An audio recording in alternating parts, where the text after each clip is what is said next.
to C and C++, but it is exclusively made for where we can use a CUDA architecture, which is the architecture of graphics processing unit. So we will look into the basic of CUDA programming, then we will see some hands-on at last, and then we will see how this what we can say CUDA programming can be utilized by with the help of GPU programming, and then we will look into in what way really we can make ourselves comfortable so that we can start writing a CUDA program, right? So let's start with this the today's session. So CUDA means what exactly a CUDA is. So it is the architecture which has been proposed by NVIDIA Corporation, right? Very long back.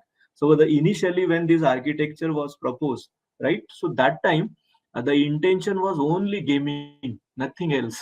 But over the period, people have seen that this is more than only handling a game kind of stuff, but it can also applicable for general purpose computing. So then CUDA architecture in due course of time, it was exploited and explored in terms of general purpose computing. So whatever the scientific computing which you may see, those comes under general purpose computing, and then that also, and in that same way it is also called as GPGPU, general purpose graphics processing unit, something like this, and where it is helping you to retain the performance which we are not able to achieve in CPU, that is a central processing unit. So to exploit CUDA architecture, we are having CUDA C or CUDA C++. Also we are having a CUDA Fortran, and also we are having a similar kind of tools, libraries available with respect to Java, with respect to MATLAB, with respect to Python, like.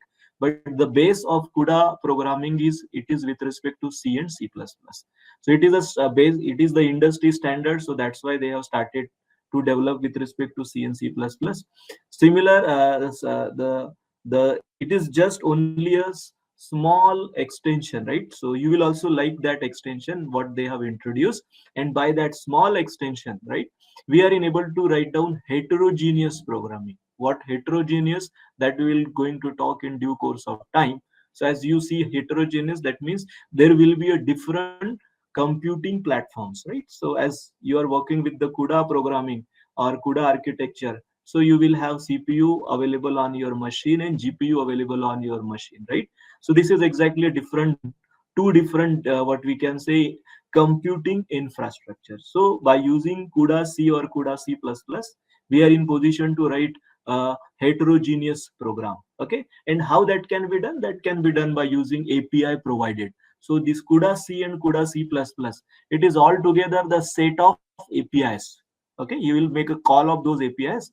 Only the thing is challenging the code which we want to write on GPU. That is only the thing that we have to learn. Other thing is only calling the APIs, which is not really very difficult task, right? So this is in nutshell what CUDA is all about. We will not go in the detail of the architecture where how they all are has been placed. That is not at all required. Only what are the details related to GPU, that is important.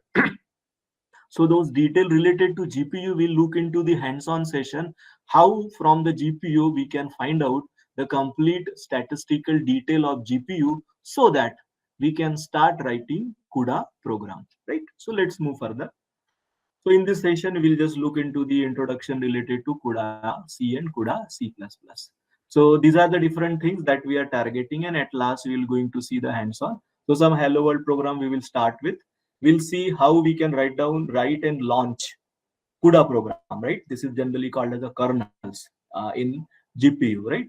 Then we will look into how memory can be managed in GPU, because CPU is having a separate memory, GPU is having a separate memory. So how that we can handle, and then similarly at last there is a manage communication and synchronization. So as you already know that CUDA programming is a multi-threaded programming language, definitely. So in that case, synchronization is very essential part. So these are the different things that I'm targeting in today's session in terms of understanding CUDA C or CUDA C++. So we'll more focus on CUDA C rather than CUDA C++. Okay. So these are the prerequisite. So you require only this prerequisite. You should have some kind of experience either in C or C++. That's all. Okay, this is the statement which I am making over here. you have to have the knowledge of C or C++. If it is with you, then you can start writing CUDA program from today onwards. Okay. Then what are the other prerequisite? You don't need a GPU experience, you don't need a parallel programming experience, and you don't need any graphics experience. These all the three things are not at all required. Only the experience with respect to C, and whatever the APIs that are offered by GPU, and whatever the programming style offered by GPU, that only you have to practice, and immediately you can start writing parallel programming. Okay. So these are the different things that we're going to look into as a concept. So we'll start with first heterogeneous computing. Without this, it is very difficult for us to write a CUDA program and to appreciate a GPU computing. Okay. So under this, let's see the heterogeneous computing, and in that one by one, we'll look into what is a block, what is a thread, what is a indexing, and all other stuff. So let's start with a very what we can say easy kind of program. In most of the cases, we start with a hello world. Let's start with the hello world. Okay. So here we will only look into in what way CUDA program can be written, right? Okay. So before to move, let's understand what is a heterogeneous computing, right? So these are the two things which you might have seen in the form of hardware, or you might have heard in the form of name, that is CPU and GPU. So as per the CUDA programming, right? So on the particular machine upon which, right, you want to execute GPU program or a CUDA program, so it will going to have the combination of CPU and GPU. So a GPU is a mounted on CPU, right? So we are having a motherboard. On that motherboard, you are having a CPU, and there we are having a one slot for GPU. So in that slot, we are inserting the GPU device, which you can see in the right hand side. Okay, and the left hand side, you are able to see the example of CPU. So as per the CUDA programming, they are called as a host and device. So who is the host? CPU is the host. Everything is initiated from the CPU, and then the control will go to the GPU, which is called as a device. Okay. So on your machine, you can have one device, or that means one GPU. You can have two devices, that means two GPU, and you can have different vendors of GPUs. So GPU provider nowadays, they are from NVIDIA. Some GPUs they are offered from AMD, right? So these are the devices. So device can be anything, right? Where as per the GPU, it will going to support CUDA programming. It can be other device as well, right? Okay. So this is very important, the CPU's host and the GPU's device. So this talks about exactly the heterogeneous. That means you are in position to you are in position to write a program associated with CPU, and you are in position to write program associated with GPU. So wherein both the way the work will be happen, and by that we are able to achieve some kind of parallelization. Right. So moving further, heterogeneous computing. So in the left hand side, there is a code shown. Yes, this code, the font is very small, but these are the things that we are exactly looking into. So you will going to have a heterogeneous computing. Under the heterogeneous computing, you will have a code. Okay, this is the code which is mentioned in the left hand side. Inside this code, you will have some part which is called as a serial code. Similarly, you will have some part which is called as a parallel code, and then parallel function, right? Likewise, some other part is a serial code. That means under heterogeneous computing, you will going to have some particular part which is a serial, and some particular part which is a parallel, right? That means it is a mix of code, but that everything will be available in one file, okay, not in separate files. So what happens? So whenever I have such a code where something is parallel, something is serial. So at that time, when it is a serial code, that means it will going to get executed by CPU, and it will handled by only one thread, because it is a serial. Now it will going to switch from serial portion to the parallel portion, right? So when it is moving from serial to parallel portion, then that means there will be a total switching from CPU to GPU. Okay, and entire control will be given to GPU. So this particular activity will be done by the CPU. CPU will going to initiate. So those commands are there. That commands will be there in the code, and accordingly that shifting or the switching will be taken place. So see here, when it is a parallel code, you are able to see there are many number of threads, right? So as per your requirement, the number of threads will be get created, and those threads will involve for the computation of parallel code. Similarly, once that parallel code is over, then once again the control will given to the CPU, where it will handle only by one thread. So likewise. So whenever in the code there is a parallel stuff, the parallel stuff will be get executed on GPU, and the serial stuff is get executed by CPU. So this is exactly the heterogeneous computing that we are talking, where different computing devices are available on one single machine. Okay. So with this, let's move further. Yeah. Now this is a very important before to start with uh, understanding about a CUDA programming, right? So it is a simple processing flow, okay, processing flow, which is very important. So in the left hand side, you are able to see CPU, and in the right hand side, you are able to see GPU. Okay, so see this is in a there you are able to see green boxes. These green boxes are exactly the small computing units in the GPU, right? So in the left hand side you are having a CPU, and then CPU is having its own memory, that is the CPU memory, and then CPU got connected to GPU by using PCI Express, that is a one particular bus which I have talked, right? So through this particular bus, there will be a communication between CPU and GPU. It is a both the way communication. And in the right hand side we are having so many elements connected. These elements will have their own memory, then there is some DRAM, and then there is some L2 RAM, L2 memory, and then there is a private memory, there is a register. Lots of things are there. We will not go in that particular detail, otherwise it will be confused at this point, right? So the GPU will have the structure which you are able to see in the right hand side. Okay. And there we are having lots of computing unit. We are having memories, different types of memories, and GPU will have one big memory which is called as a DRAM. This is a shared memory, okay, upon which every elements from every computing element from GPU can easily access. So something will be dumped in the DRAM that can be accessible to all the computing elements. Okay. So what happens in the first step? So what exactly the code, how the code is getting executed, that I am trying to elaborate at this point. So first step is, what happens, copy input data from CPU memory to GPU memory. So in your actual code you will do this step first. Okay. So you will copy whatever the data that is you want, upon which you want to work. Okay. So that data, first of all, it will be made available in the CPU memory, and from CPU memory it will transfer to the GPU memory, that is the DRAM. That is the first step. Every program will follow this step in CUDA programming. Second, it says that load GPU program and execute. So you can see the arrow which is at the up, CPU to GPU, there is some arrow which is moving, right? So this says that, so first of all data is transmitted, and then the GPU code that is transmitted from CPU to GPU, then it is getting executed, and it will read the data which is required, right, from DRAM to the local memory, whatever is required, that will going to extract.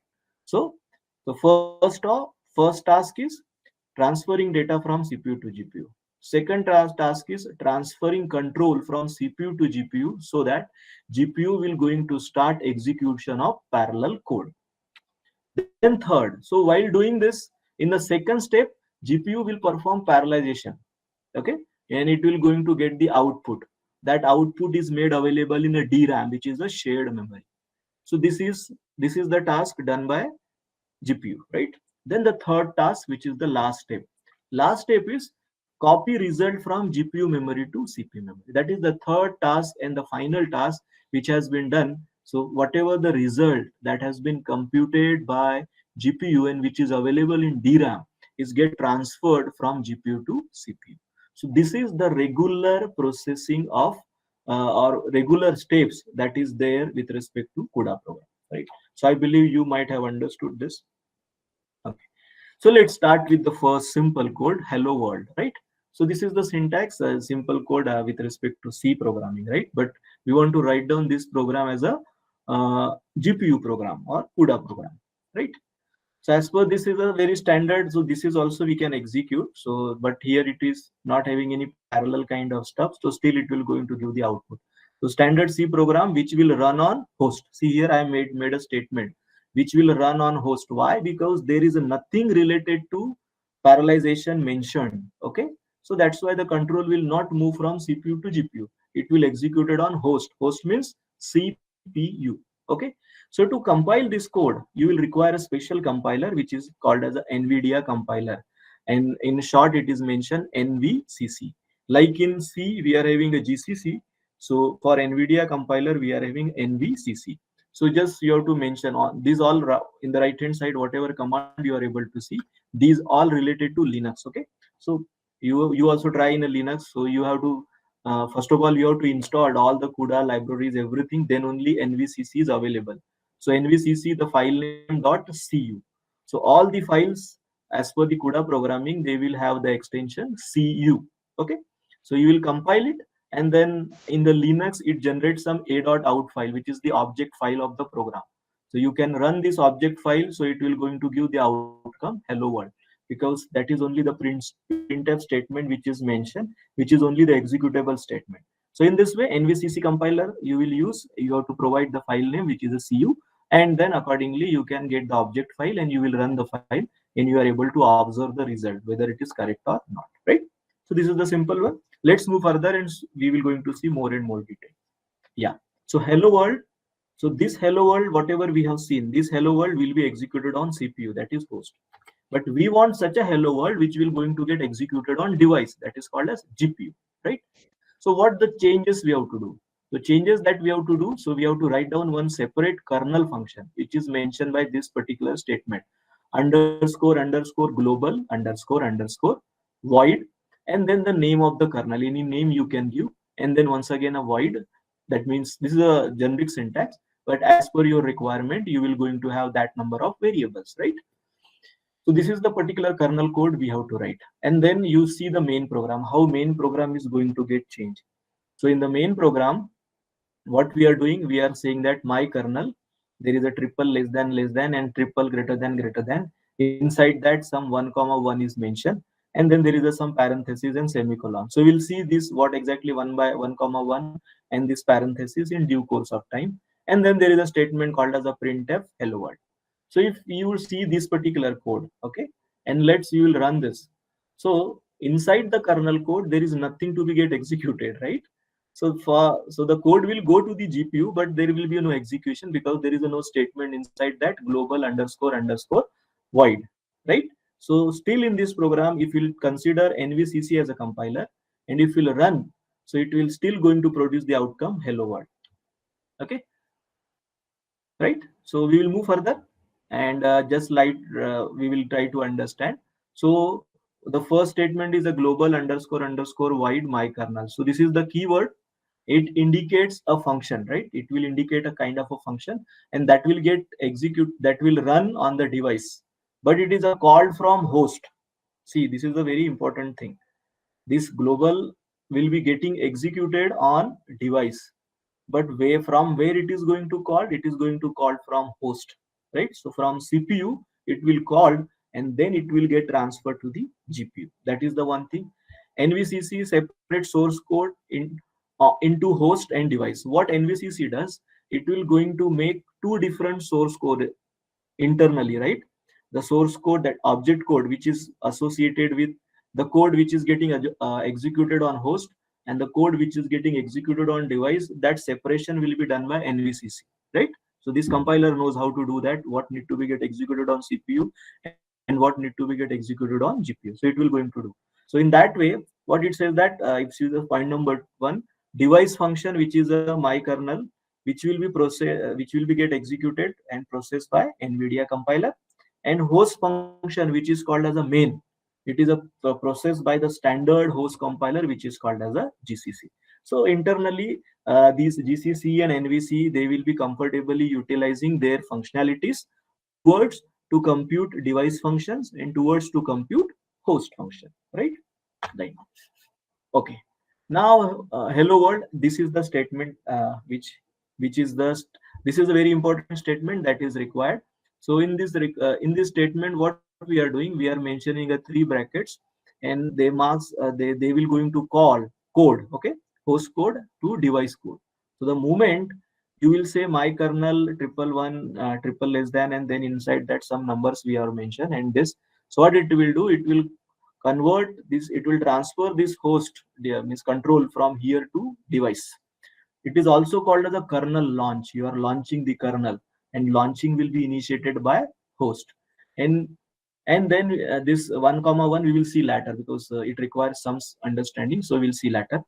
So in this way, so the moment the control, that means the kernel is going to get launched by the host, which is CPU.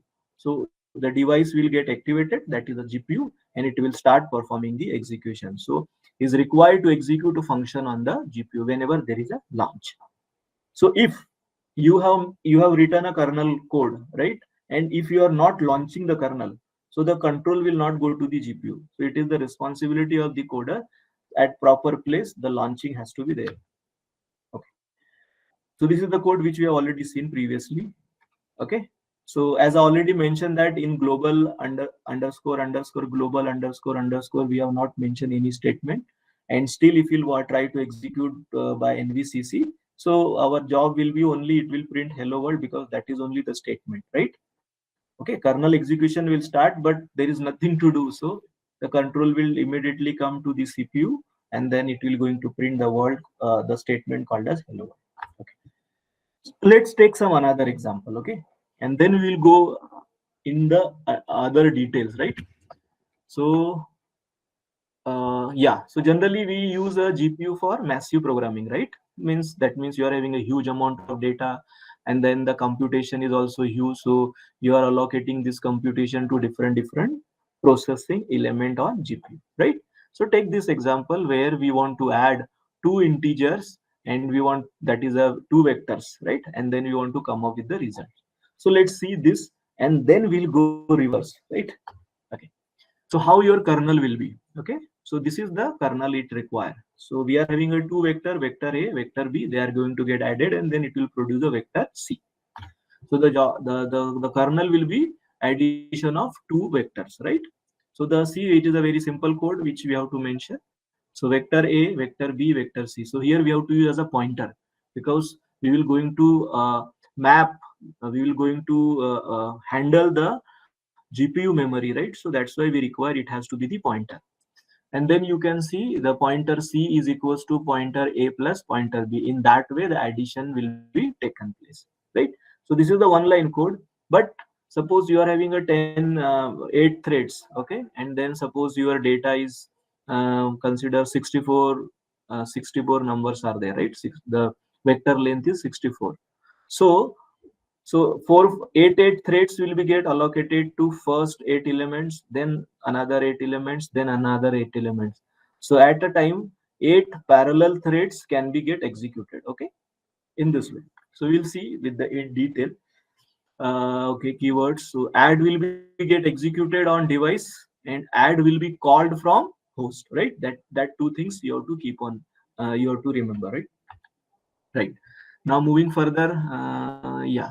So as already said, the pointer variables are going to get used only to handle what? The device memory. That is the intention. Because what happens over here, the entire control will shift from CPU to GPU. Okay, and then as per the first step which we have seen, what it says that we have to transfer the GPU memory data to the CPU memory data, right? So that's why pointers are required. Okay, okay. As we already said, that will allocate the memory on the GPU. Right?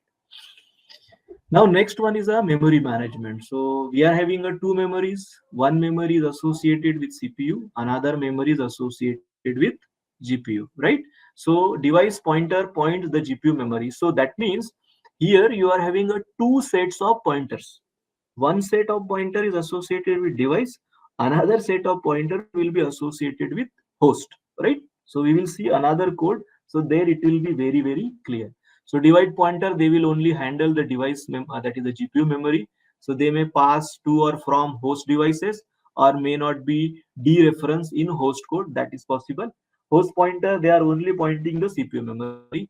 Once again, they will pass the data from CPU to GPU, and then they may also dereference the device code data. Okay. So to do this, okay, these are the APIs which we have to use, right? What the first API? CUDA malloc. Now the some now in latest version of CUDA, more advanced version of what we can say CUDA malloc, and the CUDA memcop is a memcop is available. Okay, so this is a little older PPTs, but still with respect to CUDA malloc, the equivalent API you will able to find out, and that you can use, right? So CUDA malloc, what it will do, it will allocate the memory on GPU. CUDA free, it will free the memory. CUDA mem copy, what it will do, it will copy the data from CPU to GPU, GPU to CPU. Similarly, we are having the code APIs associated with C language, that is malloc, free mem copy, right? So these are the references they have taken towards to come up with a new API for CUDA language. Okay. Okay, yes, this we have seen. Okay, that is running our add kernel, which is star C is equals to star A plus star B. Okay, so let's look into the main program, how my main program will be, right? So this is, we are only talked about the kernel code. So this is your complete code wherein main program is something like this. So as I said, there will be a separate set of pointers, some point the separate set of variables, one set of variable which will be with respect to host, another set of variable which is with respect to device, right? So you can able to see over here, ABC, they will work on host, and pointer variables ABC, they will work with the device. This is the first, you will declare it.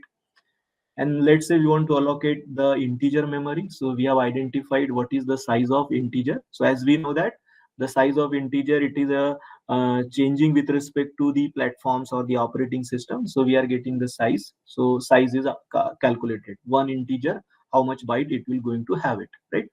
Then the next, what it will do, allocate a space for device. Okay, so on the device we have to allocate the space. So how to do, just we have to call API CUDA malloc, and then this is the syntax, void star star and ampersand d underscore a, device variable A, then device variable B, device variable C, comma size. Okay, so the size you will going to have it this much. So here just you consider only one. If we want more, so just size into that many number of elements for which we want to allocate the memory. Just for the simplicity, only one element we have considered, right? This is the done. Then second one is set of input values. That means the values upon which we want to perform computation. So those value initialization you will do. So let's say A is equals to 2, B is equals to 7. So value setting is done. Now this A is equals to 2 and B is equals to 7. We need to transfer from CPU to GPU. So that is the latter part. So see, this is the next set of statement, copy inputs to device. So what we are doing, CUDA mem copy. Okay, it is a CUDA mem copy. That means it is copy into the memory. So this is the syntax that just you have to follow. So first of all, device, then address of the host variable A, then the size that we want to copy, and then see here what has been mentioned, the flag. What it says that CUDA mem copy host to device. Okay, so this way it will transfer from CPU to GPU. So data A and data B we are transferring from host to device. That will done here. Then what we'll do, we launch the kernel because now the data is available on GPU, right? The moment data is available, you have to launch the kernel. So before launching the kernel, your kernel code is ready, has to be ready. If it is ready, then only you can launch, right? So here add is your kernel code where 1 comma 1 we have mentioned. We will see later what is 1 comma 1. I'll keep a suspense for that. And then in the bracket you have to mention your three variables. What are the three variables? First two variables are input variable, and the other last variable is the output variable. Okay, so in the C we will going to find out the addition of A plus B. It will call, as we have already discussed, when the kernel is going to get launched, total control will go to GPU. GPU will perform the computation and all the result will store in the GPU memory. Then after that, what we want that particular data to be get transferred from GPU to CPU. So that's why we will going to do copy result back to host. So once again, CUDA mem copy function is applied. This is the syntax which you have to follow. So what first? First will be host in this case, then device, then size, and now see the flag. Flag says that CUDA mem copy device to host. Okay, so in this way the flag is changing. So now my result is available in CPU. Then at last we have to clean everything. So we are making CUDA free device A variable, device B variable, and device C variable, right? And then we have to return 0. So this is your complete main program, right? So what in the main program we have? In the main program, the set of variables associated with host, associated with the device, right? Then second, we have to allocate the memory on the GPU, that we have done. Then we have to initialize all the data. Then the next, we want to copy data from CPU to GPU. Then we want to launch the kernel, and then we want to get back data from device to host. And then last, we have to make a free. If you're not going to make a free, the memory is get reserved on that GPU, right? So we have to make free, that is exclusively. In this way, your complete program is ready. So looking into this, I believe you will not find any difficulty in terms of writing this. Only main challenge is what? The main challenge is with respect to writing this kernel code. Okay, so at this point it is one line of code, but when it is a scientific computation and lots of logic and lots of computation is there, so there we have to look into in what way we have to make a statement, so that that one statement can be get executed parallelly by the different processing element. Okay, okay, so we'll move further. Yeah, so this is about, so now you are ready with your kernel code and your main program, right? Which is now you are having .cu file available with you. So that .cu file will have main program, and in main program, and at one particular location you will going to have your kernel code, right? Now then, moving toward blocks. This is the very important concept, running in parallel. So moving to parallel, so GPU computing is about massive programming, as we have already discussed, and how to run the code on the device. So that we want to see. That is the question. So this is the suspense I was kept, right? 1, 1. So now here we will open. We will. Uh,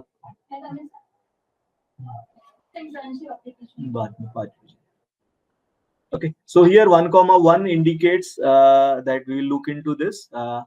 So that first one, now here we are saying that n, 1. Okay. So instead of executing add once, it will going to execute n times in parallel. So the first statement, right, whatever we made 1, 1, so only one thread will be there, and there will be only one block. Okay, we will see more in detail. Now in the second statement which we have made, what we say that n indicates number of blocks. Okay, so let's say the value of n is a 20, 20, or let's say 100. So it will going to create 100 blocks, and comma 1. What that one indicates? In each block there is only one thread. So this is totally controlled by us. We can control how many threads we want in a one block. So when you are using a first statement, there is a one block, one thread. That means only it is as good as serial execution. Only one thread is created. That's all. But when I say add n, 1, so there will be a one thread created, but at the same time you are having n blocks. So now by the second statement, we are in position to execute in parallel. That is n times. Now moving toward the vector addition on device. Let's understand this, right? Which we have already started. So yeah, so we'll move with respect to the first terminology, which is called as a block. Each parallel invocation of a add function is referred to as a block. Whenever add is going to get called, so that call will be made on one particular block, and that block will going to have some amount of threads, and these threads will going to perform the task in parallel. Okay, we will see. So let's understand this. So what exactly a block? So block will refer to as a grid. Okay, so that means grid is the main, that is the bigger set. Okay, inside the grid there are the blocks, and inside the blocks there are the threads, right? In that way it will be easy to understand. So each invocation can refer to the block index using block idx, right? So as I said, there is a grid. Inside the grid there are blocks, and inside the block there are threads. That means the block will going to have some index id, and that index id is called as block idx.x. That means the block can have dimension x dimension, the block can have y dimension, the block can have z dimension. So all the blocks will be the three-dimensional blocks. All the grids will be the three-dimensional grids. Okay, so as per your requirement, you have to mention the x dimension, y dimension, and z dimension. Now looking into this particular code, right, now we want to execute in parallel. So that means we have considered so many number of data values. So once again same statement, but you can see c in bracket block idx dot x, and in the same way block idx dot x plus, so on the same means on that same block idx, we are fetching a value, we are fetching b value, and on the same reference we are storing the value in c, right? So that means here there is no kind of dependency. Directly we can fetch the value, we can perform the execution, and we can store on the same block idx with respect to c. So by using block idx to the index into the array, each block handles different indices. Okay. So block, if I refer in this particular statement as a block idx, and when I'm running in parallel, so each block idx will handle different index. So if we are in position to handle different index, it is very easy for me to do in parallel. That is exactly the job done by GPU at this point. Okay. So moving more detail about this particular code. So as this is we have discussed. So let's understand by this particular figure. So we are having a blocks. I said there are so many blocks. So let's say we are having a block 0, block 1, block 2, block 3. Okay. And you can see in every block there is a one statement. Okay. Only one statement with one index, not a multiple index. See, c0 is equals to a0 plus b. So index is 0, then index is 1, index is 2, index is 3. So as we have decided, in my one block there will be only one thread. That's why it is like this. When I increase the number of threads in a block, so that time that it will be something different. That example we will see in the due course of time. So on device, each block can execute in parallel, right? So block 0 will execute this statement, block 1 will be execute this statement, and in this way we are in position to achieve parallelization. Okay, now moving further, yeah, this we have seen. Now let's see what would be my main program in detail. Okay. Okay. So let's understand this. So at the top, I have mentioned n is equals to 512. So I have decided that I'll going to have the dimension of my vector is 512. Okay, so a b and c, they will going to have total 512 elements that I have defined. So accordingly I am having that number, that many kind of what we can say the variables. So a star, b star, c star, these are the variable associated with host memory, and device a, device b, device c, these are associated with device, right? So that we have already seen. So certain things that has been added, which is whatever that has been added, it is mentioned in this orange color.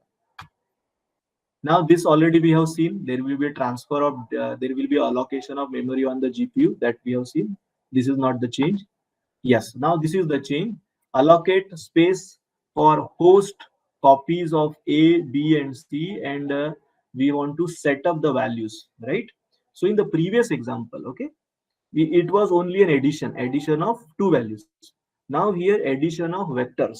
That means we are having so many. So if there are so many, so we have to exclusively allocate memory on the CPU. Once we'll allocate exclusive memory on the CPU, then accordingly we will going to initialize the data value upon which we will going to perform parallel operations, right? So see, we are allocating the memory for a int star malloc whatever the size. Okay, so that size has been determined over here, which is n into size of int, right? So there are n number of elements will be required. So that is allocated over here for A, for B, and for C. In the same way, we are use some random initialization integer generation function, and it will going to generate some random value for A till n, and here it will generate some random value for B till n. So this is what, this is the data initialization, right? So we are allocated the memory and data also we have initialized. Okay, now after that, what we have to do? We have to transfer the data from CPU to GPU. So this is the same step which we have seen in the previous. So that same step is here, transferring data A and data B from CPU to GPU. Now next step is, now we are going to launch the kernel. So now see here, in the previous example we have seen add 1 comma 1. Now it is not add 1 comma 1, it is add n comma 1. What is n? N indicates total number of blocks. 1 indicates one thread in one block. Okay, one thread in one block. This is the way we have organized, right? We can organize another way that we will see in the later slides. And then we have to specify the device variable a, b, and c, so that we have specified. So what this particular code will do, it will transfer the control from CPU to GPU. On GPU all computation will be all computation will get performed. Your result will be available in device variable C, right? Now your result is there. What is the next? You want to transfer data back to host. So we are using same command that we have seen previously. And then at last we want to make a free.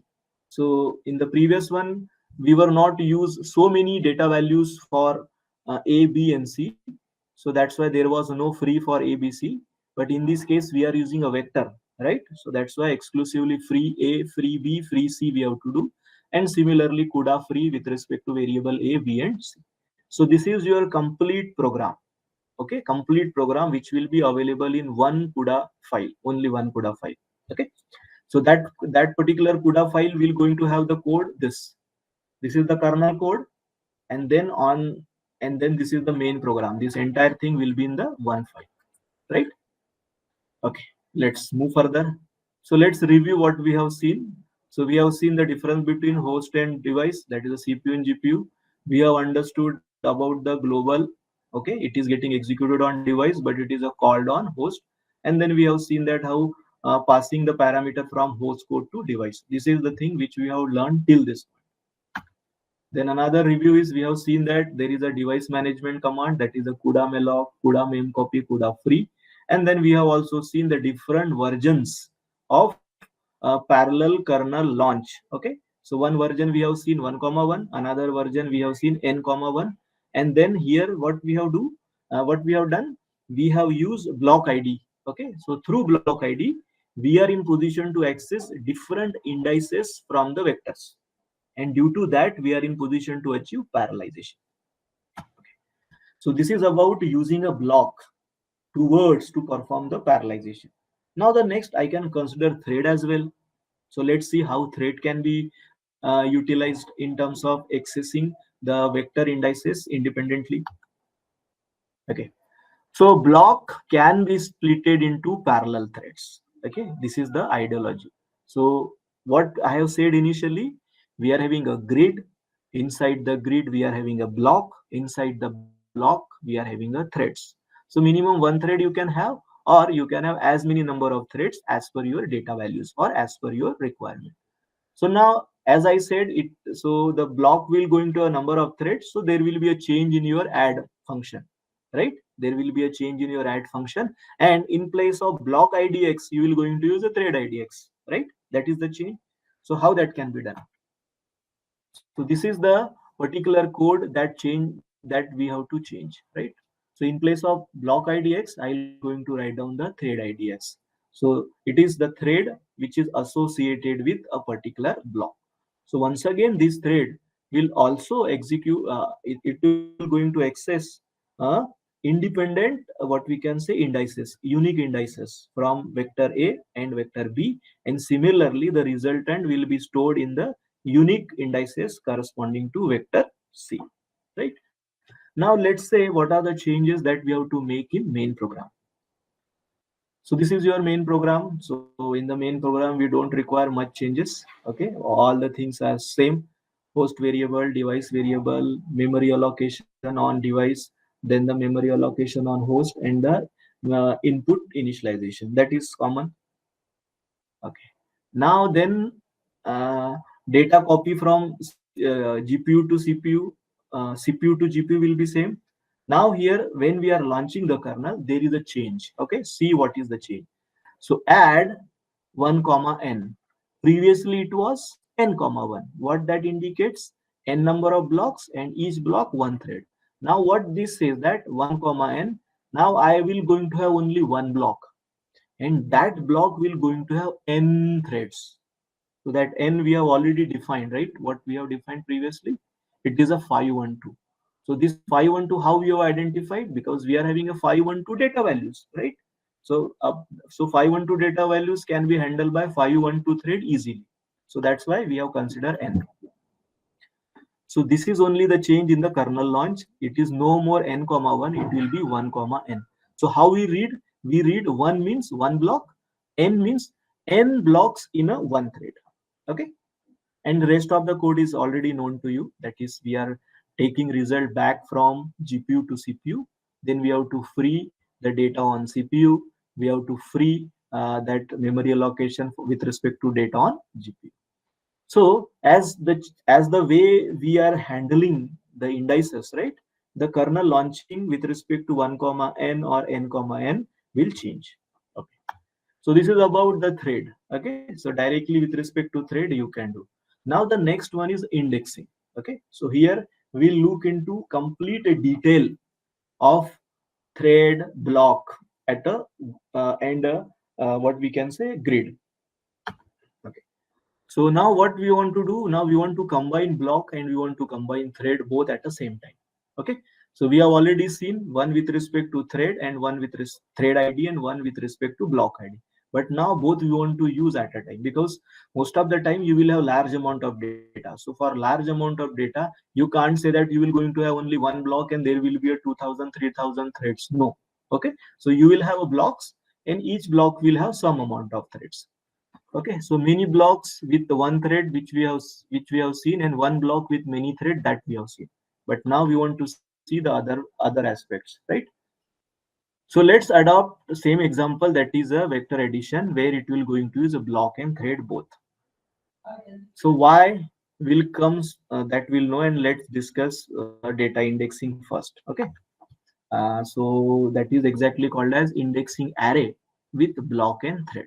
Okay, so both will be get utilized. So let's understand this. Consider indexing an array with one element per thread. Okay, this is the indexing that we are considering. An array with one element per thread. That means one thread will going to handle one element. Okay, and now here we are assuming one assumption: 8 threads per block.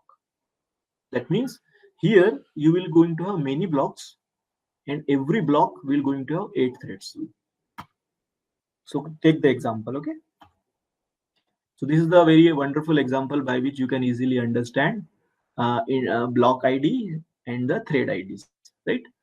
So as I said, okay, there are 8 threads per block. So you can see we are having a block ID X, which is a 0. So I'm having a first block whose ID is 0, second block whose ID is 1, third block is 2, and fourth block is 3. So ID is starting from 0.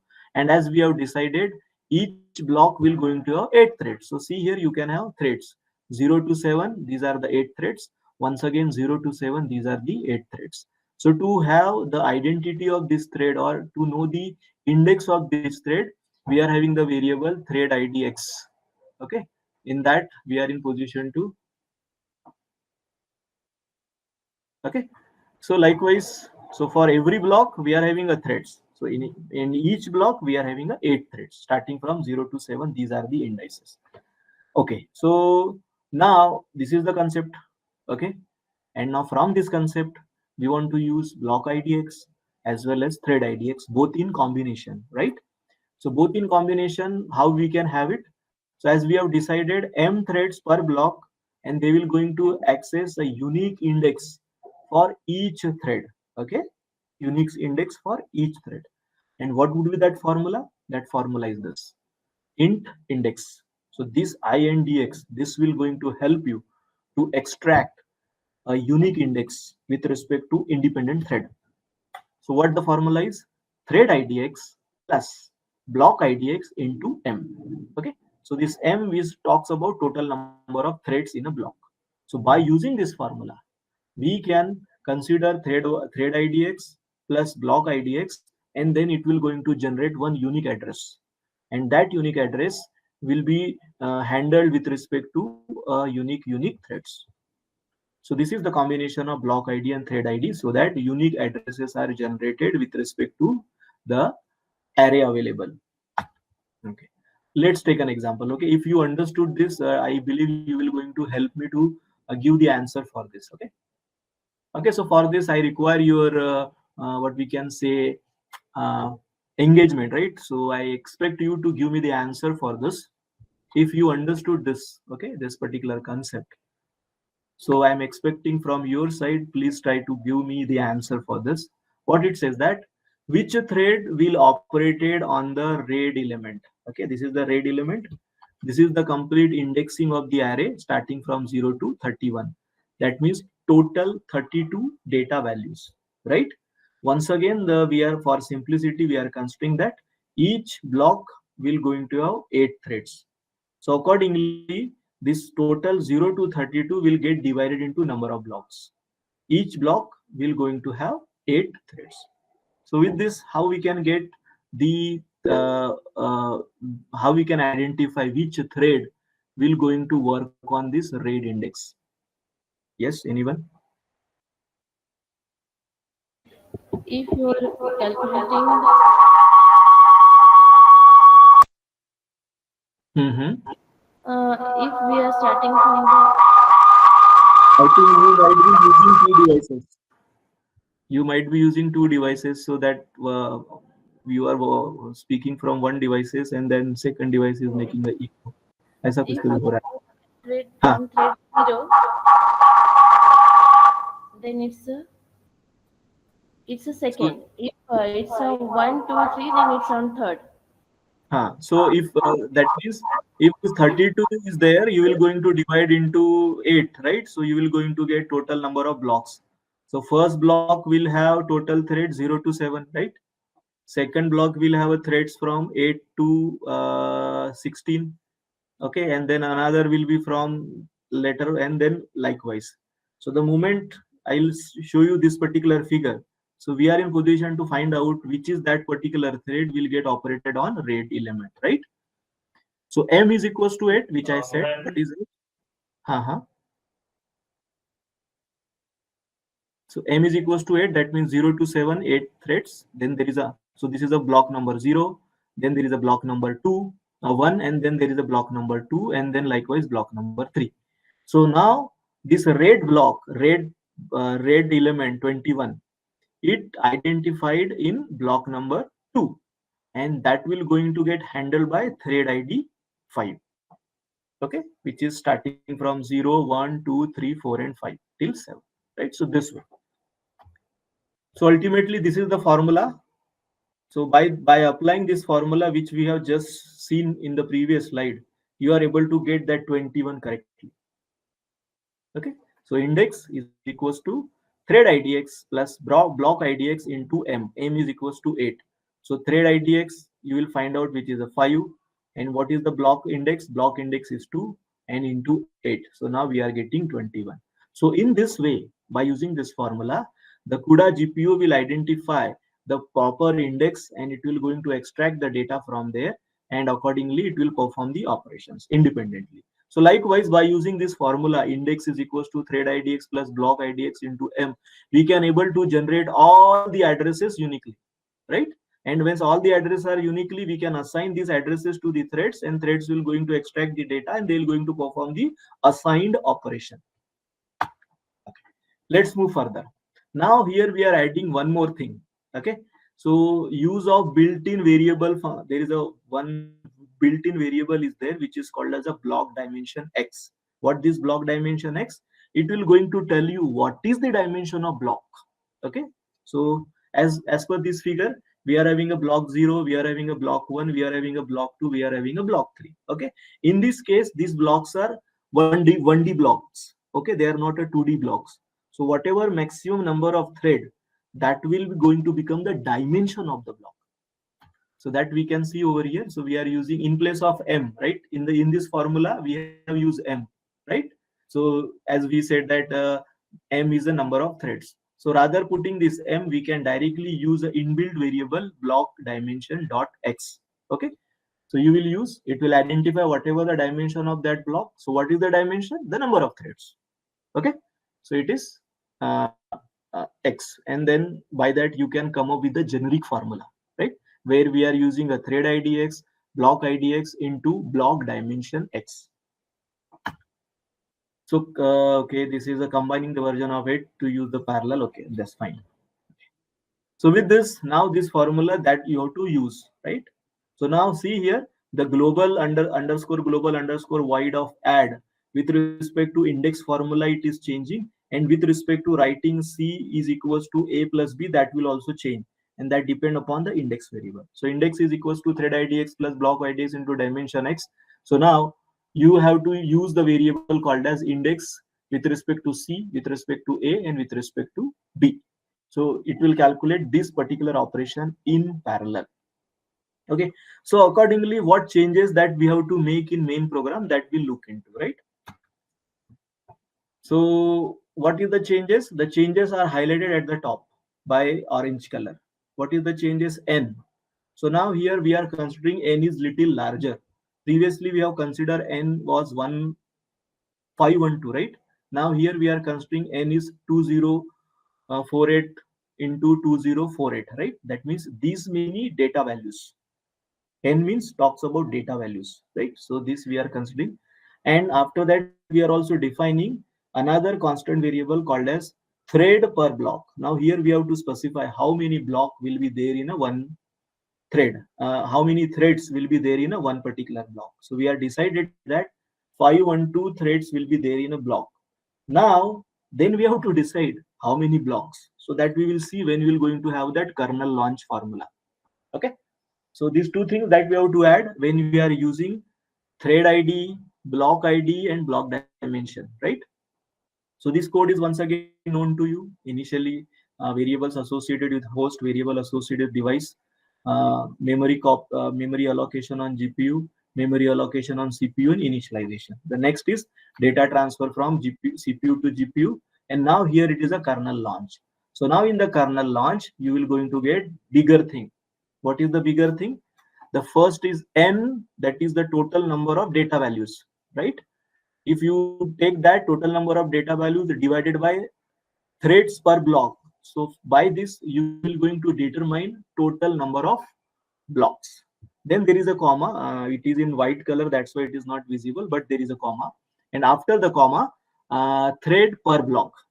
So what is the combination under that? Add triple less than and triple greater than. The first value represent the number of blocks. Second value represent number of threads in a block, right? And then at last you are specifying all the variables they are associated with device. So in this way, we will going to get what everything automatic. Only you have to mention the number of threads per block and the total data values which you want to handle. Then rest of the codes are known to you. The data will be get transferred from host to the device to host, and then we'll free everything with respect to CPU. We'll make everything free with respect to GPU. So this is the way we are in position to make a change in the kernel launch associated with number of threads and number of blocks. Okay. Yeah. Now moving towards, so we'll take a 1 5 minute break over here, and then we'll going to continue. Okay, just 5 minute break, not more than that. So we'll just continue. Now it is a 4-1. So at 4-6 we'll continue the session.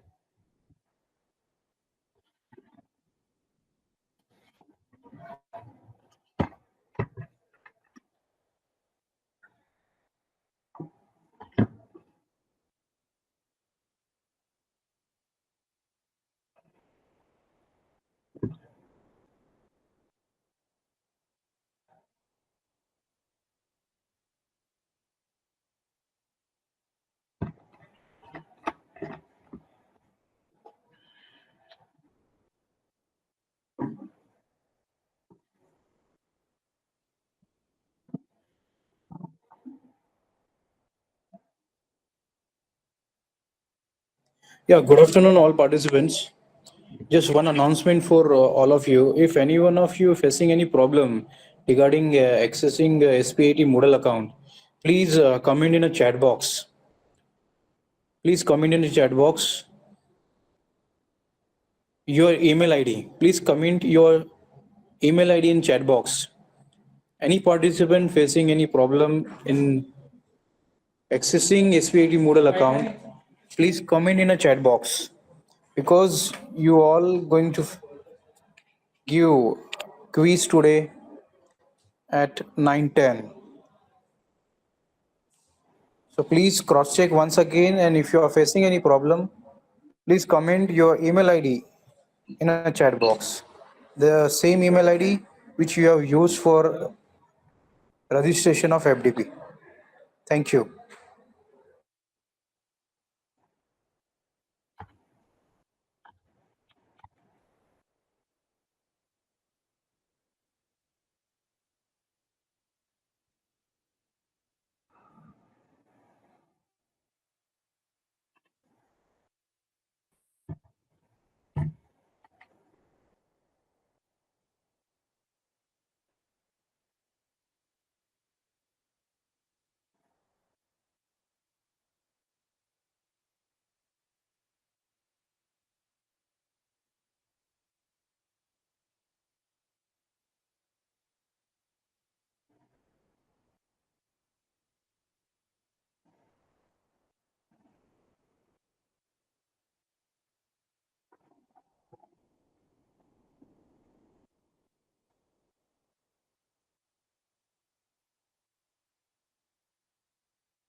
Yeah, so we'll continue. So welcome after the short break. So now till this point, we have seen the various combination of kernel launch, right, with respect to number of blocks and number of threads. Now this is one of the important aspect that the title of the slide says that handling arbitrary vector size. What exactly it is? That means sometime whatever the data which you are handling, it is not the multiple of, let's say, 2, right? It is not a multiple. That means if it is a multiple of 2 or multiple of 8 is there, so it is very easy for us to have that arrangement of number of blocks and number of threads, but some point in time it is odd. So how to handle that, that we'll look into. So the typical problem are not friendly multiple of block dimension, right? Block dimension, it is not friendly multiple. So what, how to do this? So so uh, so due to this, avoid accessing beyond the end of array. Okay, so we don't want to allocate more threads. Okay, we want to allocate only the required amount of threads. And if more amount of threads are getting allocated, by looking into the dimension of the data, we will restrict the access between that range only, not the beyond range. So what exactly we have to do? Let's look into this example. Okay, so now, as per the arbitrary dimension, right? That means arbitrary dimension, it is with respect to the data is not even, right? So how to, what change we want to require? The change with respect to kernel is we want to add some n. N is the dimension. That is what dimension? The data, the total amount of data which you are handling with respect to vector. That is n. The formula once again same, thread idx plus block idx into dimension x. Okay, this dimension x just we have introduced, right? It just talks about total number of threads per block. Now here we have to use one condition. If index is less than n, right? Till that particular point, it will able to do this. If it is more than that, it will not going to allow these threads to be get executed. So that only change we have to do it. So this is the change in the kernel code. Similarly, we have to make the change in the kernel when we are launching the kernel from host. So I think I believe you understood, right? When data is not even, so one more additional variable you have to add it in the kernel code, and accordingly just one if condition you have to check it, so that those all calculated index will not go beyond the data positions. What is the change we have to do for kernel launch? The kernel launch, once again here also we have to introduce that n, which is the total number of data values, and in the kernel this is the formula we have to use. Okay, so n plus m minus 1 divided by m comma m. What is m? M indicates total number of threads. What n indicates? N indicate total size of your vector, right? That means total data elements. So when you will do, you will use this particular formula. So it will not going to access the data values which is not available, but the threads are got created, right? So this is the two changes that we have to do it for handling arbitrary vector sizes. Okay. Now why bother with threads? Okay. So we will see why bother with threads. So threads seems unnecessary. They add a level of complexity, and what do we gain, right? Let's understand. So as we know that there are the threads, and these threads will work in parallel, right? So when they are working in parallel, and in the same time they are also communicating, right? So and there are so many blocks, so many blocks. In the so many blocks there are so many threads. So when it is this particular scenario, so when they are communicating, so with the time of communication it has to be synchronous communication, and the same time when they are executing anything it has to be synchronous. So that is one of the challenge that we are bothering when we are handling with the threads. So we will look into that, how that can be easily done. Okay, so that is exactly to understand that, let's discuss the concept of shared memory. Under the shared memory we'll discuss the concept of synchronous threads, right? So there are threads. Okay, thread will going to execute some particular task in parallel.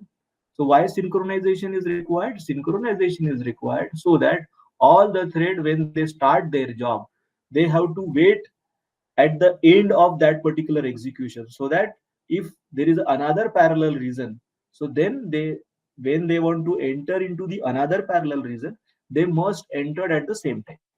Synchronization is taught that only. Means there are the elements, the processing elements. Some may finish job fast. It is possible. Okay. So in that way, synchronization is very, very required. So how that can be done? Okay. So take the one example, 1D stencil. This is the one particular operation that we want to execute. So consider applying 1D tensile to 1D array of element. Okay, 1D tensile, it is a one concept. What is that concept? That I'll explain you. And this concept we want to use in 1D array of element, right? So each output element, okay, what the output from 1D stencil? Each output element is the sum of input element within a radius. So there is a sum radius. Under that radius, it will calculate the sum, and that is the output. How? So take an example. If radius is 3, okay, so we are considering 1D array only, no two-dimensional, three-dimension, only one-dimensional array. If radius is equals to 3, then each output element, okay, each output element is the sum of 7 input elements. Okay, so radius is 3. So 3 in the left hand side, then there is an element, and 3 in the right hand side. So in this way, it will going to consider the radius. And what it says that each output element is the sum of 7 input element. So these are the 7 input element. It will take input out of this. So these are the array indices, right? It will take the input and then it will going to compute some operation. Okay, what is that operation? We will see. Now let's consider implementing within a block. Let's say we are having a block, and inside the block there are the number of threads, right? So each thread process one element at a time. When I say block, so block will have a thread, okay, and the thread will be the basic elements. They will going to perform the operation. So and the block dimension element per block, that we are also we have seen that block dimension, which is exactly talks about the number of threads. Input elements are read several times. Okay, in this case, several times they are going to get read. We're going to read several times. Take an example with radius 3. Each element is read 7 times. Yes, each element will going to read 7 times because it will going to produce 7 different output, and the radius is keep on moving. That whatever that point is, it is keep on moving. So see here, now you are at the center, you are able to see one cube which is of different color. Okay, and after that we are having a cubes with of same color. So these are getting compute. That is, when I want to compute this blue color cube, so I require previous 7 values. Okay, similarly, so one value will be get generated. Then once again you will take 7 previous values, then new values get generated. Then you will take next previous 7 value, then new values get generated. This is exactly a 1D tensile computation under the radius r is equals to 3. So see, okay, these are the 7 points. Okay, and at the bottom the radius is at the center, which is represented by that orange color. Okay, we what we consider. So see, so see here, radius is changing. Radius is changing, so the points are changing. The radius is changing, points are changing. The radius is changing, points are changing.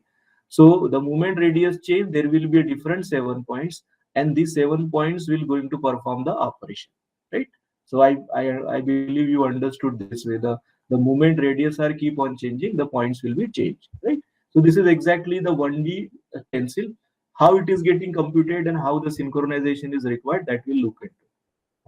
So sharing a data between the threads. So how the data need to be get shared, because these all whatever the points which we are able to see, they need to be get shared at a memory, right? And whenever these threads are required, they need to access. Okay, just as per their requirement, they need to get access. Okay, so that's why it is a sharing data between threads. How that can be done? So within a block, threads share data via shared memory. As I said previously, and I have also shown you the figure at the bottom, there was a DRAM. What is that DRAM? That DRAM is exactly the shared memory. So that exact 1D data will be available in shared memory. Okay, that is one. So shared memory is a extensively fast on-chip memory, and it is managed by user. That means I am the programmer, right? So I whatever the way I want to access the data, I can do that kind of small programming or API call, and I can able to fetch the data. Then next, there is another one, declare using shared underscore underscore shared and allocate per block. So you can also have some shared data, means what that has been shared. What are those variable they are being shared, that you can allocate by using this declaration underscore underscore shared underscore. And data is not visible to the thread in other block. When I say shared, so that data is available with respect to that block only. Okay, so as we have already seen, we will going to have many blocks. Each block will have many threads.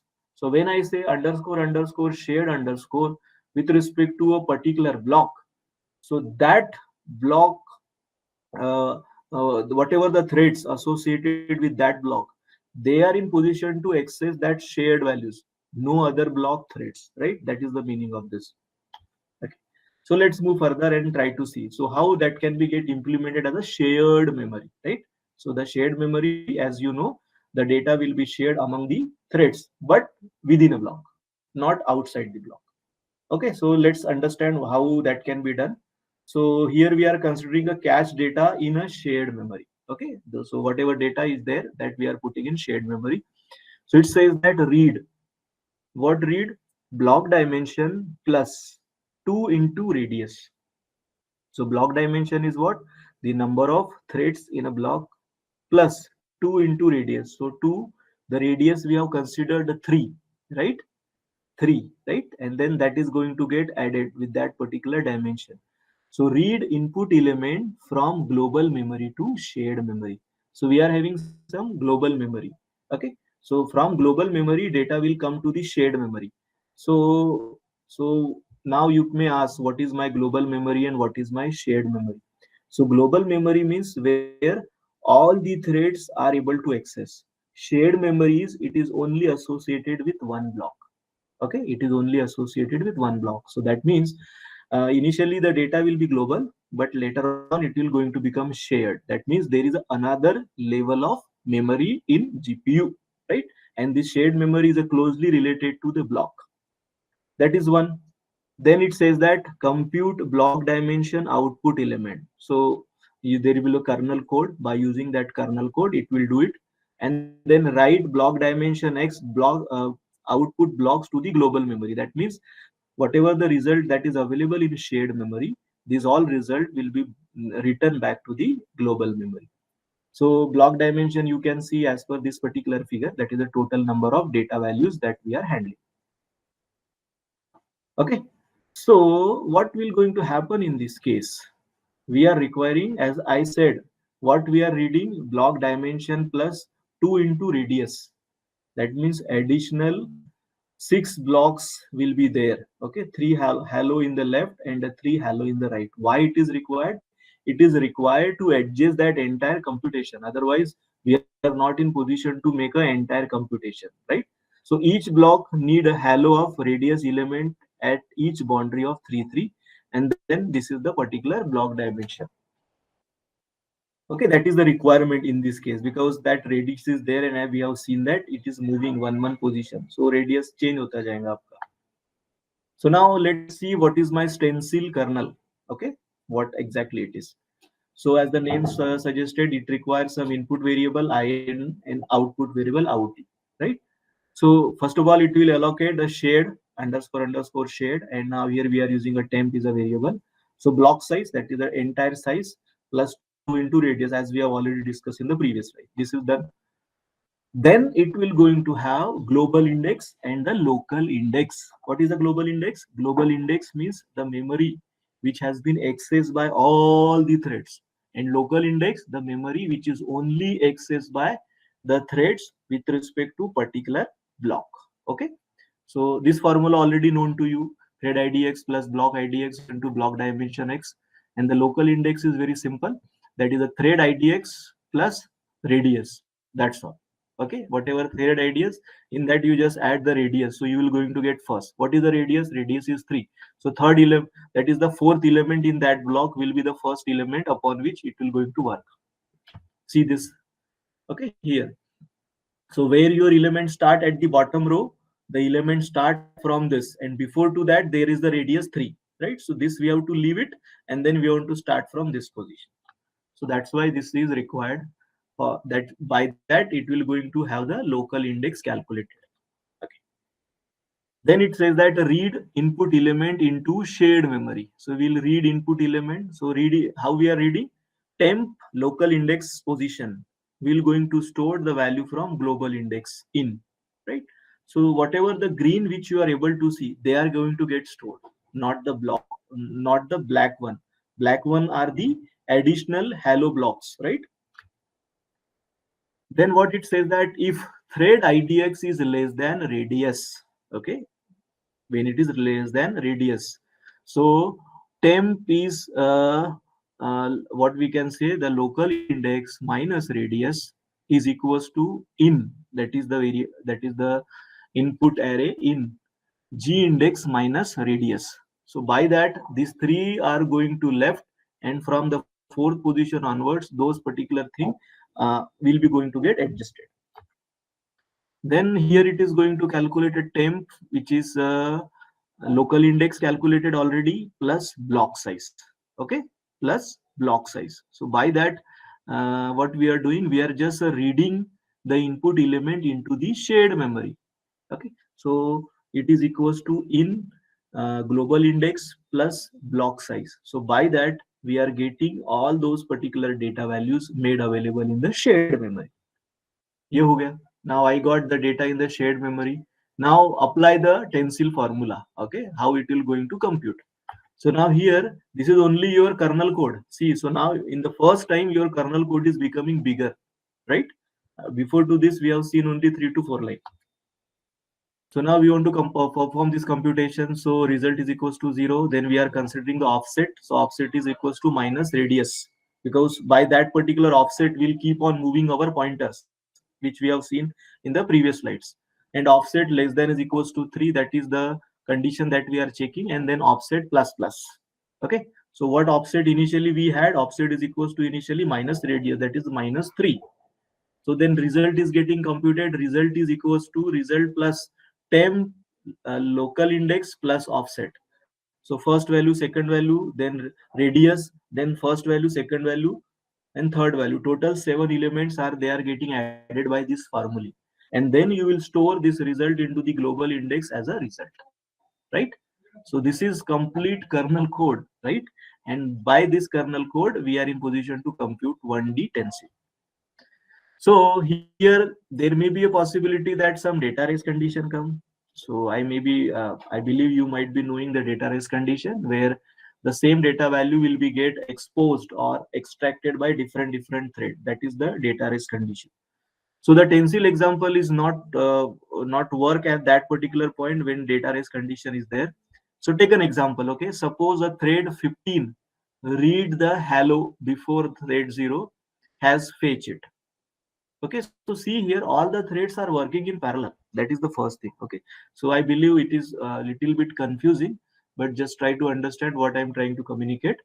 So the example says that thread 15 reads the hello before thread 0 has fetch it. So this is the particular code which we have made it, right? So temp local index is equals to the data from the global index, and these are the different statement. And the result is equals to 0, and result is equals to result plus index plus 1. This is the thing which will going to happen when 15th thread will going to read hello before reading the 0. So there the data race condition may come. So see the example, so it will be very much clear. So this is the particular green box which I am talking, which is stored at temp 18. Okay, when I say 15, so plus 3. Now here, as per this particular statement, it will going to skip because thread index ID is greater than radius. And now here it will going to load what temp 19, but expected temp 18 as per this statement. So this is the kind of some data race will be there. Now moving towards a synchronization, that means synchronization among the threads. Okay, so in synchronization among the threads means you this particular method you have to call. That's all. So you may have different what we can say scenarios where there is a some data race condition which is called as a read after write, write after read, write after write. These are the different hazards. So these hazards can be easily overcome by using this underscore underscore synchronization thread. Where you have to use this after the threads are getting finished their work. Okay, so some work thread has done, after that you use thread synchronize, so all the threads will come at that particular point, and then from there they will launch for the next job.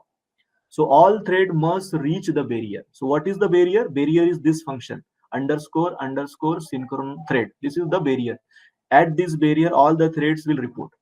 So in conditional code, the condition must be uniform across the, if any conditional code is there, so that condition must be uniform with respect to switching the threads from here to there. Okay. So ये फिर से हम अपना stencil code पे आ गए.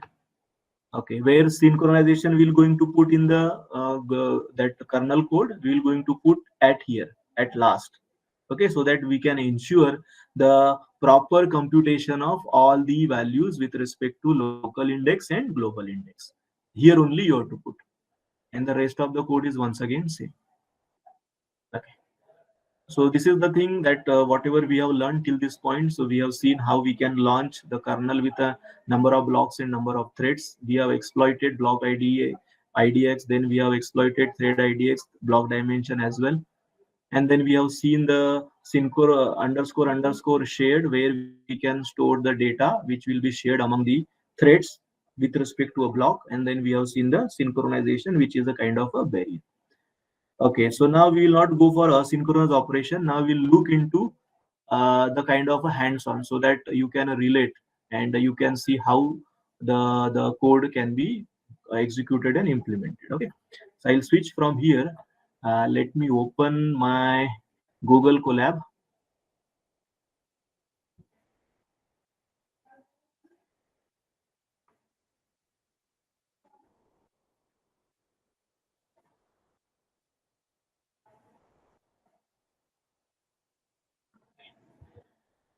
Okay, so please anyone can respond whether my screen with respect to this Google Colab is visible.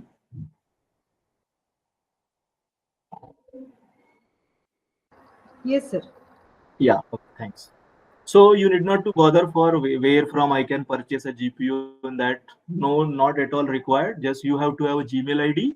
By using Gmail ID on Google Colab, you can easily write and you can easily test your CUDA program. Only certain initial settings that has been required, and time to time that setting is changing.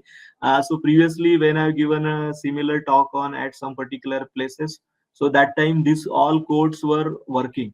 Okay, these all initial setup codes were working, but today when I tried, so I think some new versions of CUDA, that is 13 or 14 maybe launched, so there it is not supporting, but later codes. So what exactly I'm trying to see, if you want to use Google Colab for the experimentation in terms of CUDA programming, there are certain initial setup, right? So likewise you can see these are the certain initial setups.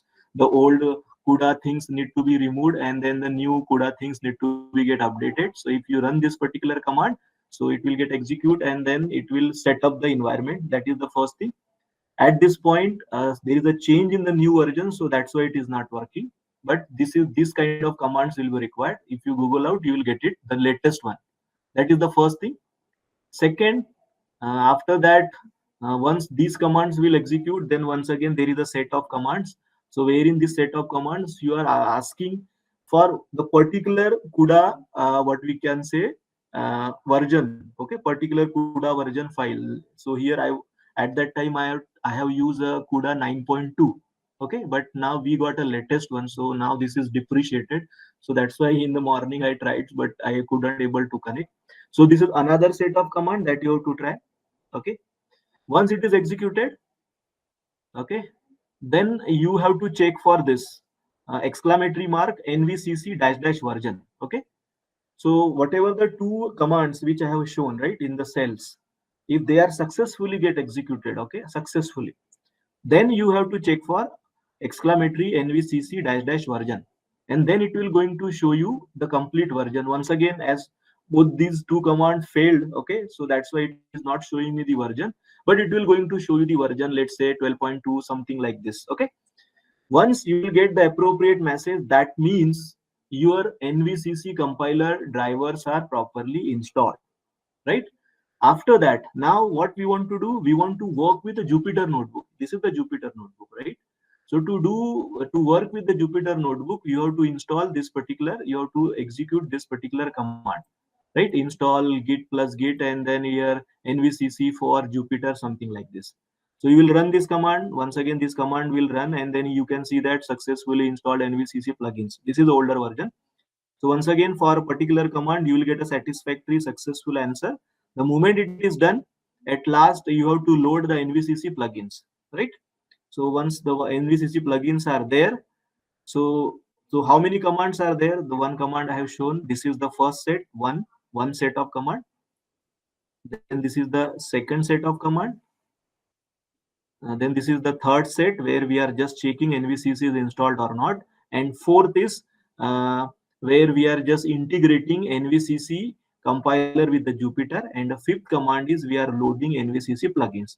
So these are the 5 command initially we have to perform on Google Colab. The moment you will do it and all commands are successfully executed, then you are able to use, okay, the Jupyter notebook as a towards to compile your NVC, what we can say, CUDA programs, right? So let's see, here I am having one CUDA program. Okay, I will not run it, but at the bottom you can able to see their answers, right? So what you have to do, you have to write down percentage CU. This is the prerequisite for the every code, whatever a code that is your CUDA code. So initially percentage CU, and you have to mention your entire code, whatever code is. So here I have mentioned a small code, int main, and here there is a no kernel at all, but still this is going to get executed, and then here it is giving a result, welcome to CUDA. Okay, this is the simple one. Now this is the code that I was talking. So whenever, suppose if on your machine, if you are having a GPU, so it is your responsibility to find out the complete detail of GPU, so that that detail will help you to write down the optimized code. So once again, as I said, initially percentage CU and complete CUDA code. So this program is just to find out the device detail. Okay. So this is print. This is the function, and inside the CUDA repository, we are having a CUDA device prop as a class. Okay. Inside that class, you can have different, what we can say, method. If this method you will going to call, so it will going to tell you all the details. So what are the details that are really required towards to know about your GPU? So you should know what is the major version of your GPU, a minor version, the name. Okay, name is not important, but still we're going to print. Total global memory. How much total global memory? Total shared memory. As we have seen one example of shared memory. So if your shared memory is a 512K, so that means only 512K amount of data you can store, not more than that. Then total register per block. WAP size is very, very important. This talks about the number of threads that are executing in parallel by a particular GPU. Okay, we'll see that. Then maximum memory pitch, then maximum thread per block. So I can have 1 thread per block, I can have 2 thread per block, but this particular GPU, maximum how many threads you can support, that you can identify. Then here we are printing this for 3 times. What is that? Here we are printing the dimensions, that is a maximum dimension, thread dimension, x direction, y direction, and z direction. Then once again we are using one for loop. There we are printing the grids. Grid, how many dimensions of grid? Then clock rate. Then only dimension of grid. Then also we are printing what is the clock rate, total constant memory, texture memory, concurrent copy and execution. So nowadays, whatever latest GPUs are there, they are concurrently performing copy and execution. In previous versions, they were not supporting. First of all, copy and then execution. But nowadays, at the time of copying, they are also supporting the execution. Okay. Then number of multiprocessor. Number of multiprocessor means these are the computing units. How many computing units a particular GPU have? Based on that, you can decide how many number of threads you can generate. And then kernel execution timeout, whether kernel is execution timeout, how much it is, yes or no. So these are the some parameters that are required, right, to know about your device. So this is the code when it was executed at that time. So this is the function, and that function we are calling in main program. So CUDA get device number, and here it will going to print this. So here we are printing from device count. That means if on your machine, if there are 3 devices, 4 devices, or 5 devices, so for all the devices it will going to print this. Okay, so this is the readily available code on internet. You can take it, and by that you run and you try to identify what exactly the specification of your GPU. So see, when I have run this code, so this detail is with respect to Google Colab GPU. Okay, so here it says that there is only one CUDA device, right? It is saying that major version 3.3 and minor version is 7. That means it is having a compute capability 3.7. So 3.7 compute capabilities are having some feature. Okay, so if you Google out about the compute capability, it will tell what 3.7 GPU does, what 3.9 GPU does, right? That is the meaning. So name of the GPU is a Tesla K80. Now here it is having a total global memory is a 34. That means it is approximately 32 GB of data is 32 GB of global memory is available. Then shared memory, it is a 48K something, and then here it is a register block 64K. Then the warp size. See, the warp size is for at a time only 32 particular thread will execute. Okay, not all. If you say that I want to execute all 2000 thread, not possible. At a time 32, then next time 32, then next time 32, then next time 32. Then these are the other details. Maximum thread per block is 1024. Likewise, these all details are there. And here it is saying that number of multiprocessors. So it is having 13 multiprocessors. Okay, total 13 multiprocessor. And by using this 13 multiprocessor, let me show you number of threads. Okay, number of threads is not mentioned over here. Okay, fine, let it be. Okay, so these are the detail. Once you know this detail, and then it is very easy for you. If suppose you want to write out the shared memory program, sorry, excuse me. So you should know that okay, my shared memory is a 48K. So not more than that you can allocate, right? Okay, so this is the one. Yeah. Moving further, let's say we want to write down what is the CUDA program to find out a row sum of a given matrix. Okay, we want to find out a row sum of a given matrix, right? This is the program. So once again, I said it is a percentage CU. Okay. Am I audible? Because there was some fluctuation at my end in terms of internet. You are So am audible, I sir. You are Yes, sir, yeah, you are okay. audible, audible. sir. Audible, sir. Thanks. Okay, so this is the another program. Let's so in every program, your intention has to be how to write down the kernel code. Other thing is common. Okay, transferring a data here to there and just loading and kernel launch will be common. So here also we look into for one of the code where we want to find out the row sum of a given matrix. So this is my kernel code. We'll focus on the kernel code. Okay. So what my kernel code is a row sum. So it requires some input matrix, right? And then it requires some row sum. So where in the row sum? So input matrix is your input variable, row sum is your output variable, and n is a total number of elements, and that means n means the dimension, n cross n, something like that, right? So here what we are doing, we are considering the TID, that is the index or thread ID. So as we have already seen in the previous slides, block idx.x can be utilized, right? So we are saying that block idx will be utilized as a thread ID. Now we say sum is equals to 0. Now in this case, row wise sum we need to calculate, right? Row wise sum. That means one thread will be assigned to complete one row. Second thread will be assigned to complete one row. Third thread will be assigned to complete one row, right? So in that way, we are making the logic. So for that logic, what the code we have to write down for I is equals to 0 to I less than n. So it is my symmetric matrix, n cross s, rows and columns are same. And inside that, we are calculating sum is equals to sum plus input matrix, and based on this particular formula. So if you consider this formula and you substitute the value, so here you will going to know that yes, row by row it is calculating, it is fetching the value, and it is calculating the sum.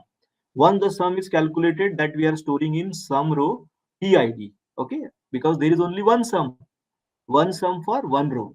So TID is equals to sum, right? So in this way, your kernel code will be there. So let's see how that has been launched. Launch means what is the parameter at the time of launch. Okay.